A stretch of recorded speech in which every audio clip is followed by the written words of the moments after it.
This is the Canon EOS 50D. It was released in October 2008. It weighs 730 grams without the battery and 822 grams with the battery. It is 14.6 centimeters by 10.8 centimeters by 7.4 centimeters. It has a magnesium alloy body which feels solid and well built, and it is weather sealed. It has a built-in flash which can be configured through the menu, and there is a physical button on the front left side of the camera that will open the flash.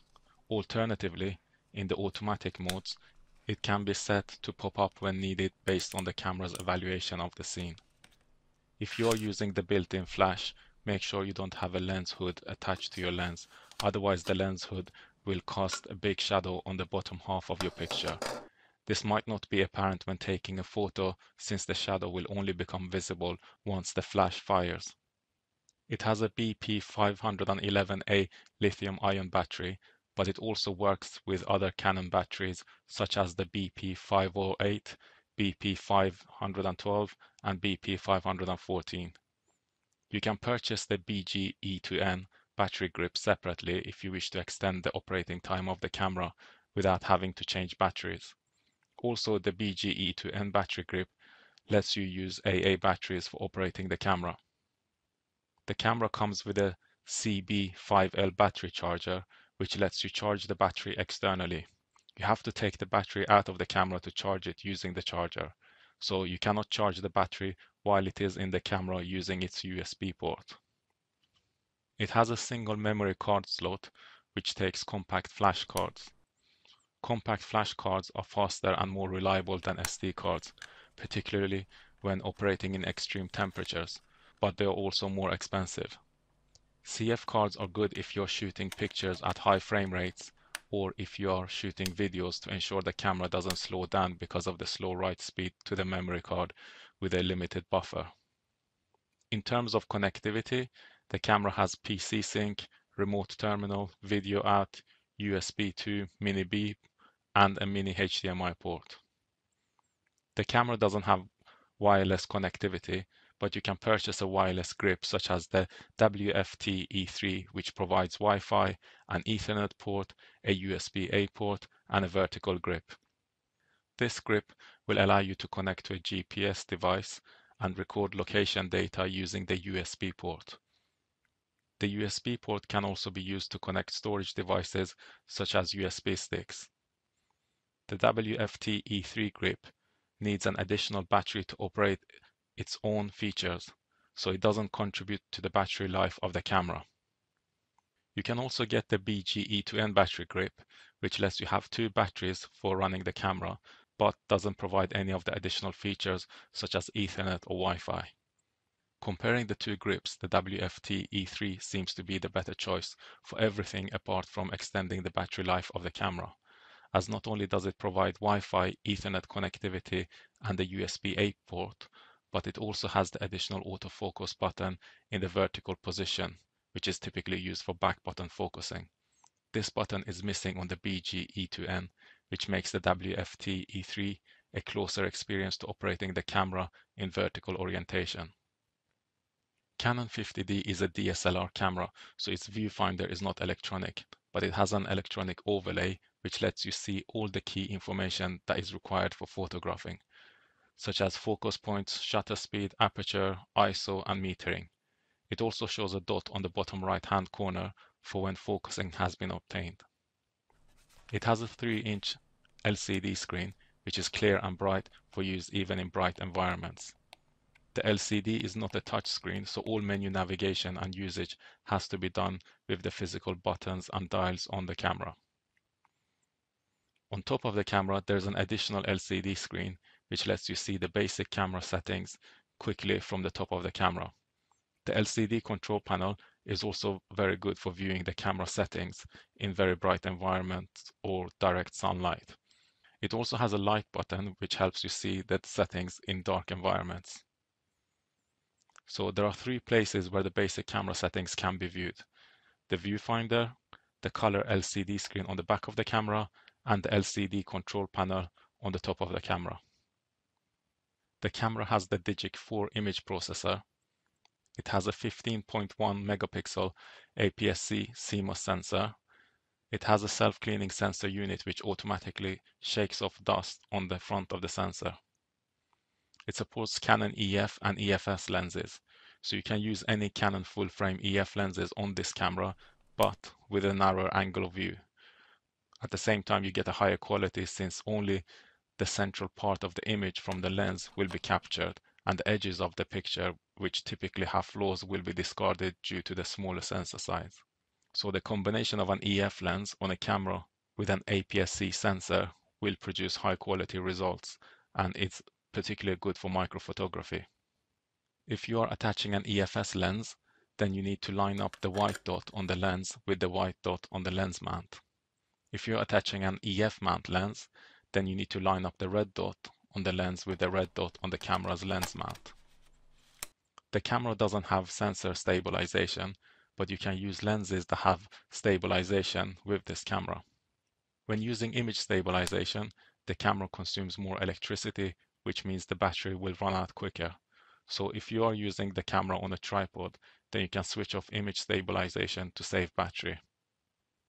There are 3 autofocus modes on the camera. One-shot autofocus, which obtains focus only once when the shutter button is pressed halfway down. AI servo autofocus, which will continue to obtain focus as long as the shutter button is pressed halfway down. And AI focus, which allows the camera to actively choose between the other 2 modes based on how much movement is detected in the scene. When choosing an autofocus mode, it is worth considering that AI focus and AI servo autofocus will consume more battery power than the one-shot autofocus option. The camera has 9 focus points for autofocus, which are accurate even in low light conditions. You can change the focus points using the main dial, the joystick, or the quick dial. I prefer to use the quick dial because I found it to be the fastest and least interfering option when shooting action sports. In order to change the focus point when using the viewfinder, you press the focus point button, which is located at the top rightmost position on the back of the camera. This will highlight the focus point in red, at which point you can use one of the 3 options to move the focus point: the quick dial, the joystick, or the main dial on top of the camera. To expand on why I use the quick dial for changing the focus point, the joystick requires a bit more force than the quick dial to use. Also, when I have tried to use the joystick, I ended up moving the focus point in a direction that I did not intend. I also tried using the main dial for changing focus points, but that was the worst option, as it forced me to move my index finger away from the shutter button in order to change the focus point. So I could not continue to take pictures while simultaneously changing the focus point. The autofocus performance is highly dependent on the lens which is used. Lenses that have an aperture brighter than f5.6 will perform better, as the camera's autofocus system will obtain focus on both horizontal and vertical lines. Also, it is worth mentioning that the autofocus point in the center is twice as sensitive as the other focus points when using lenses that have an aperture larger than f2.8. So if you're shooting fast-moving objects, using this focus point is better because it is likely to obtain focus quicker. The camera can take 6.3 frames per second in high-speed continuous shooting mode and 3 frames per second in low-speed continuous shooting mode. If the noise reduction is set to the highest level, which is called strong, the maximum burst rate for continuous shooting will decrease. If you are using continuous shooting in live view mode, the exposure is set for the first shot and will be applied to the subsequent shots. The camera also has a single shot mode, as well as self-timer options. The shutter speed ranges from 1/8,000th of a second to 30 seconds. Beyond 30 seconds, the shutter speed can also be set to bulb mode, which means that the shutter will remain open as long as the shutter button is held down, and once the shutter button is released, the shutter will close. Bulb mode is used for long exposure photography and delivers the best results when the camera is mounted on a tripod and a remote shutter is used to avoid any camera shake during the long exposure. The camera doesn't have a dedicated bulb mode on the mode dial, but you can set the shutter speed to bulb and store that setting in one of the custom settings such as C1 or C2 so that you can access it quickly using the mode dial.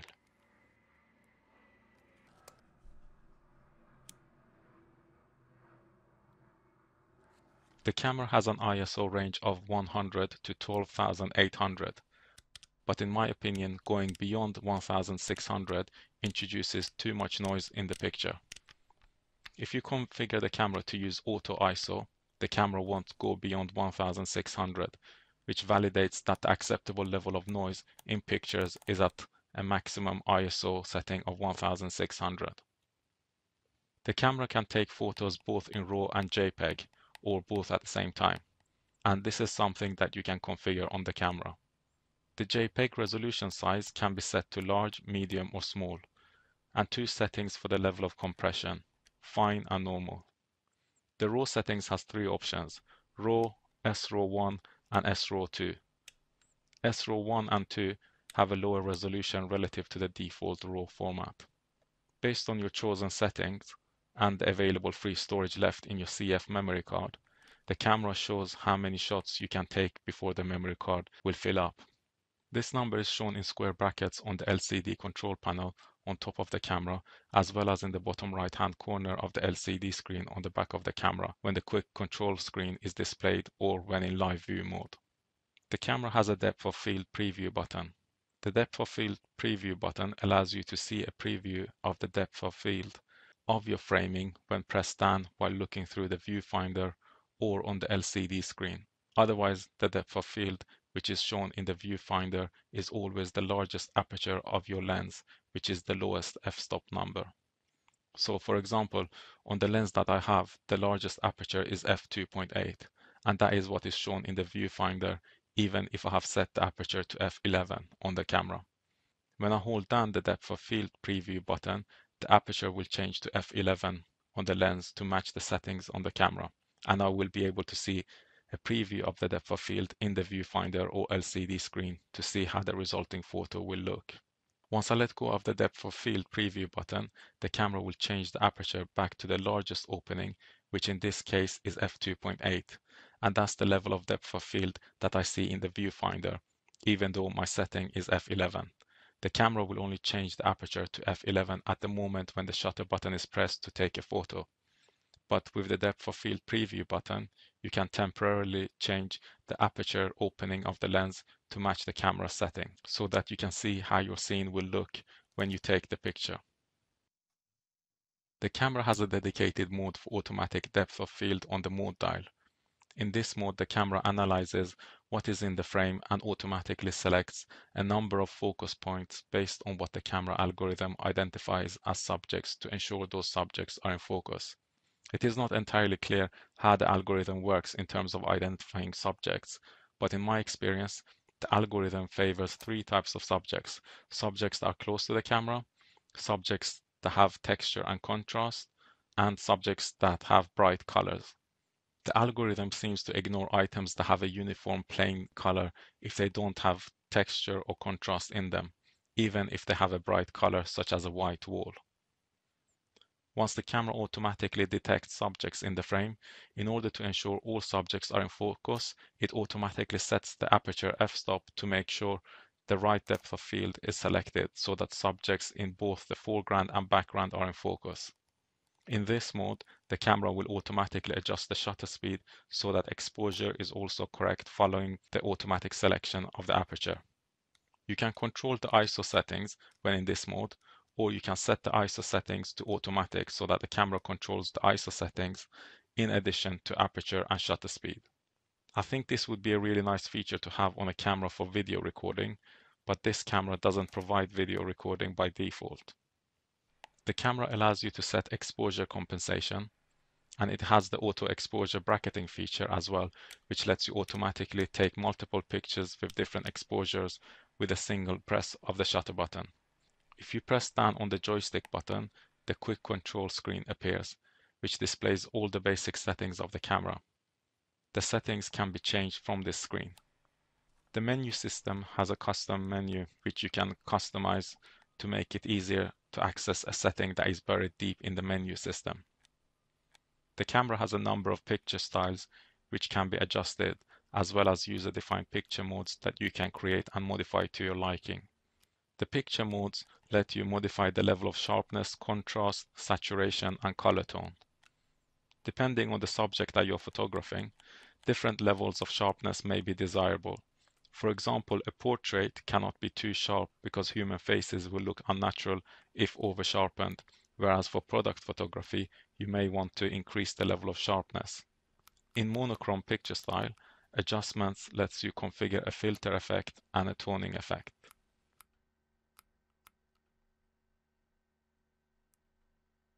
You can view pictures on the camera or connect the camera to a screen or television via HDMI and view pictures externally. The camera has a slideshow feature for viewing pictures, so you can sit back and view all the pictures without manually selecting the next picture to view. The camera has various custom functions which you can customize to your liking, as well as 2 dedicated custom modes on the mode dial. For example, you can customize the number of stops of light that the ISO or exposure compensation should change when the main dial is rotated. The camera has a live view mode, where the mirror is locked up and the LCD screen can be used to compose pictures, or alternatively, use the Canon EOS utility software to control the camera remotely from a computer. Taking pictures remotely from a computer can be good because you can see a larger framing of the scene as well as not handling the camera, which means there will be less camera shake, which results in sharper pictures. Before using the live view mode, you have to make sure that the menu option for live view shooting is set to enable. Also, live view does not work in basic modes, so you need to turn the mode dial to one of the modes such as P, TV, AV, M, or A-DEP. TV is the shutter priority mode, and AV is the aperture priority mode, and M is for manual, and A-DEP is automatic depth of field, and P is the program mode, which can be semi-customized. To use live view mode, you can then press the button which has a camera icon above it on the top left-hand side of the camera above the LCD screen and to the left of the viewfinder. To obtain focus in live view mode, there is a focus box which can be moved around using the joystick to achieve focus on the desired part of the scene. Once the focus box is in the correct position, you can press and hold the autofocus on button to lock focus, at which point the focus box will turn green once focus is achieved. Pressing the joystick on its axis like a button will make the focus box return to the center of the frame. The live view mode has 3 autofocus modes: quick mode, which uses phase detect autofocus, live mode, which uses contrast detect autofocus, and live mode with face detection, which uses contrast detect autofocus and face detection. The quick mode obtains focus accurately and quickly, but it is very clunky to use. Once you press the back button autofocus, the LCD goes black, the mirror flips, which makes a distinct sound, and autofocus is obtained. Then the LCD turns back on, ready for the picture to be taken. Using the live mode autofocus, you can move the focus box to the subject using the joystick, and once the focus box is on your subject, you press and hold the autofocus button until the autofocus box turns green. The camera will hunt back and forth until it locks focus. This process takes about 2 seconds, which might seem like a long time, but I prefer it to the quick mode because the LCD remains on throughout the process. The live mode face detection is able to recognize multiple faces, and the camera draws a box around one single face with arrows to indicate that focus can be moved to a different face. You can use the joystick to move focus to a different face, and then in order to lock focus, you need to press and hold the autofocus button. The face detection feature works best in bright conditions, with faces being fully visible and taking up a large portion of the frame. In my experience, the face detection feature doesn't make it sufficiently easier to lock focus for me to justify its use, but nevertheless it is an impressive feature for a camera that was released in 2008. You can use the depth of field preview button in live mode to make sure you have the right level of depth of field prior to taking a photo. Although I never use this feature because I can just take a picture, review it on the LCD and then delete it. I think the depth of field preview button would be immensely useful prior to digital cameras where film had to be developed to see the outcome. When in live view mode, you can press the info button repeatedly to view different levels of information on the LCD screen. When using live view mode, it is useful to enable exposure simulation so that you can see the actual exposure of your photograph on the LCD screen prior to taking it. This is very useful in a scenario when you are using flash to take a picture. In live view mode, the exposure metering will be set to evaluative metering, regardless of the current metering mode setting. When using the camera in live view mode for an extended period of time, the camera can become hot, and the battery will run out relatively quickly compared to using the viewfinder.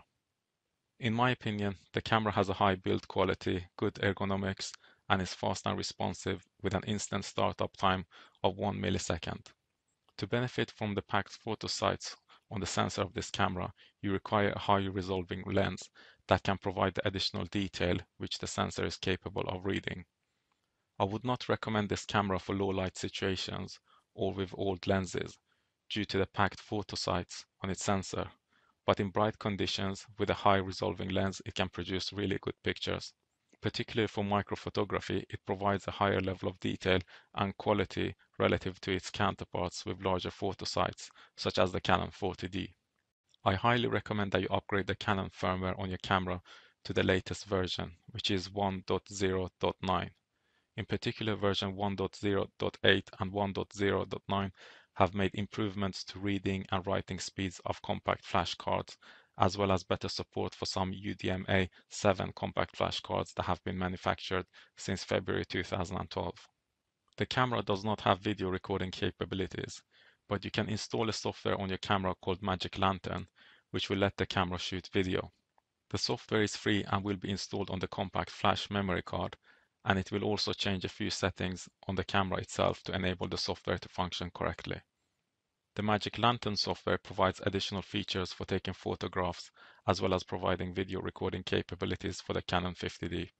Canon may have intended to release this camera with video recording and audio recording capabilities. Internally, the body has a dedicated location for a microphone, which has been left unutilized. Also, the camera uses compact flash cards, which are superior to SD cards for higher write speeds that would be required for video recording.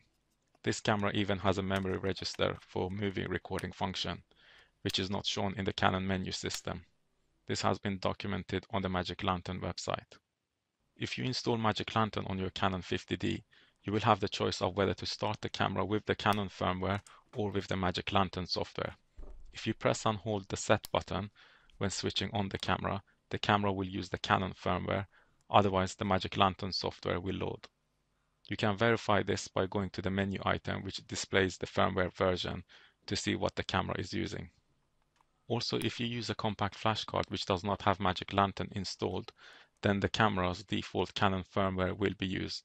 So if you want to use Magic Lantern with your camera, you have to install it on all the CF cards that you intend to use with the camera. Otherwise, you won't be able to switch memory cards and still use Magic Lantern. To use Magic Lantern, start the camera normally, then go to the live view mode by pressing the live view mode button, which has a camera icon above it next to the viewfinder. And you will notice that the live view mode looks different to when the camera is loaded with the default Canon firmware. If you press the trash can button below the LCD screen, you can see the Magic Lantern menu, and there you have the choice to make changes to any of the settings. Please note this camera does not have a microphone, so even if you install Magic Lantern and record video on it, the sound will not be recorded. Also, you won't be able to play back the recorded video clips on the camera. According to Canon, the successor to the 50D is the Canon 60D.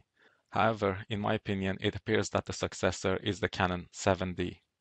If we compare the Canon 50D with the 60D and the 7D, it appears that it has more in common with the 7D than with the 60D. Both the 50D and the 7D were the highest end Canon cameras which used the APS-C sensor size at the time of their release. Both use compact flash cards, whereas the 60D uses SD cards, which is not only a step backward from the 50D in terms of quality, but also makes it more inconvenient to upgrade from the 50D to the 60D. The Canon 60D has a different battery to the 50D, which again makes it a less likely choice for an upgrade path from the 50D. Both Canon 50D and 7D are constructed from metal sporting a magnesium alloy body, whereas the 60D has a plastic body on an aluminium chassis. The Canon 50D uses the same battery grip as the 20D, 30D, and the 40D, whereas the 60D uses a different battery grip which is incompatible with the previous versions of the same camera lineup, such as the 50D. Again, this makes the 60D a less likely upgrade option for 50D owners. When shooting photos, the 60D can take less frames per second than the 50D. The release price of the Canon 60D was less than the 50D, which validates that the 60D is of a lower quality in comparison to the 50D. However, if someone was to upgrade from the 50D, then the 7D would be the obvious choice despite the higher price in comparison to the 60D.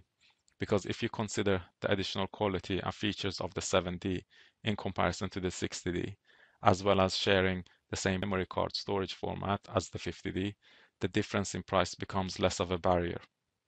Anyway, that's all the details I could think of sharing about the 50D, but please let me know if you need more information about a particular feature or functionality, or if you want me to demo something using this camera.